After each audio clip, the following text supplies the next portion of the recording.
All right, let's go over the next example, example number 4. Right there. It's a little more complicated. Let's work it. So, same approach. We set up the x method for example 4, and of course the top number is just a product of the leading coefficient and the constant, okay, or quote unquote the constant. So I got 4 times 49, which is equal to 196, and then we drop the second coefficient to the bottom. Now, what are two numbers that multiply together to give me back 196 plus also added together to give me back 28? Well, if I were to rewrite 28 into the sum of positive 14 and positive 14, which we know for sure is 28, but when we multiply them together,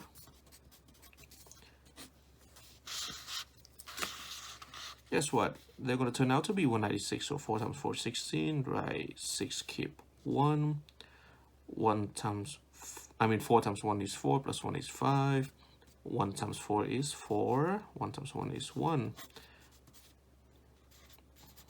That's 196 as we desire. So positive 14 and positive 14. So this expression can be written as keeping the 4x squared and then keeping the plus 49y squared. Okay. Now, in the previous examples, we only did with the x, but now we got the x and the y, and we cannot factor out any of the x and the y because, as we can see, coefficient 4 has only the x, coefficient 49 has only the y, coefficient 28 has both of them. So we cannot factor out any x or y, okay? But in this case, when we cannot factor out any of the variable, when we include these two numbers on the side, we don't just write that number multiplying x or that number multiplying y. We had to write it at x times y, both. Okay, so that's one observation. The second observation is, of course, 14 and 14 is the sum of, the 28. So to rewrite 28 times xy, of course, would make sense if we were to write plus 14xy and then plus 14xy, the sum of two 14xy. Okay, so that's how we know by the second observation that we also have to drop in the product of x and y for each of the numbers on the side that we come up with. So from here, factor by grouping again. So for the first one, we got 4x squared plus 14 times xy. Well, we know for sure 4 is not a factor of 14. It's only a factor of itself, but 4 is the same as 2 times 2, and 14 is the same as 2 times 7.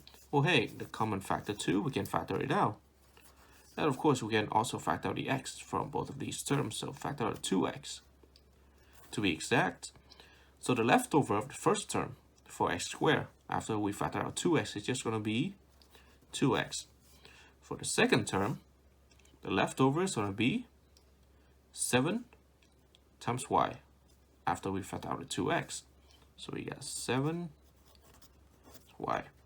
Let's see, 14 is the same as 2 times 7. 49.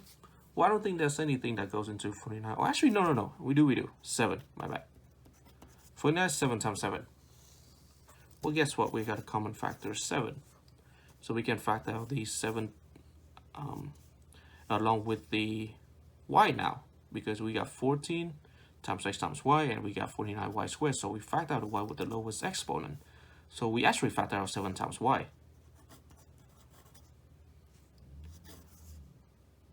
Now, what about the leftover? Well, after we factor out 7 times y in the first term, we're left with just 2 times x. For the second term, we're left with just 7 times y. But hey, guess what? Identical terms. each of which is multiplying two different terms. So factoring it out, we factor out 2x plus 7y. And then we're left with just 2x plus 7y. But wait, these two terms are the same. Because these two terms are the same and they are multiplying each other, another way of writing this is 2x plus 7y squared. And this is the factor form of this expression.